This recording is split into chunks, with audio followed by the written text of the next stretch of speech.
Praise the Lord. The best wishes to you and your family members in the name of God. దేవునికి మహిమ కలుగును కాక. దేవుని నామం పేరిట మీకును మీ కుటుంబ సభ్యులందరికీ శుభాభివందనములు. Today God promise. ఈరోజు దేవుని వాగ్దానము.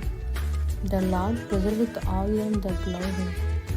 Psalm 145 chapter 20 verses.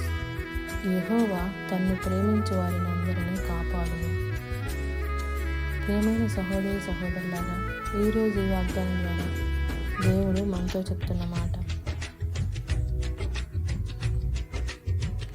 మోషే పుట్టినప్పుడు ఫరో రాజు అక్కడున్న మగపిల్లలందరినీ చంపమని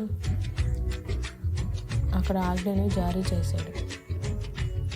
అయితే దేవుడు మోషేని ఎంతో ప్రేమించాడు. అంటే మోషే కూడా అంతే ప్రేమను ప్రేమిస్తాడని దేవుడు ముందుగానే తెలుసుకున్నాడు. ఎందుకంటే గర్భంలో పెంపకముందే మనల్ని ఏర్పరచుకున్న దేవుడు.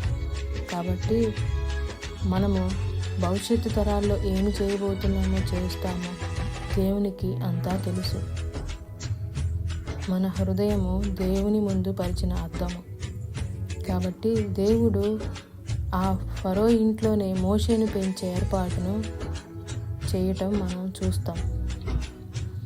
తన తల్లినే దాదిగా పెట్టి పాలిచ్చి పెంచే సంరక్షకుడిగా దేవుడు ఉన్నాడు. ఇశ్రాయేలు బానిసత్వం నుండి విడిపించే సమయంలో మోషే అనేక రకమైన అపాయాలు, సమస్యలు, ఇబ్బందులు, అవమానము ఎదుర్కొంటాడు. అయినా దేవుడు వారిని కాపాడుతూనే ఉన్నాడు. ఎందుకంటే మోషే దేవుని ఎంతో ప్రేమించాడు. ఆయన యొక్క గొప్పతనాన్ని, ఆయన కాపుదలను గుర్తెరిగాడు. కాబట్టి దేవుని యందు నమ్మిక ఉంచాడు, విశ్వసించాడు, ప్రేమించాడు. కాబట్టి ఆ సముద్రంలో మార్గము కలుగు చేసి ప్రజలందరినీ రక్షించాడు.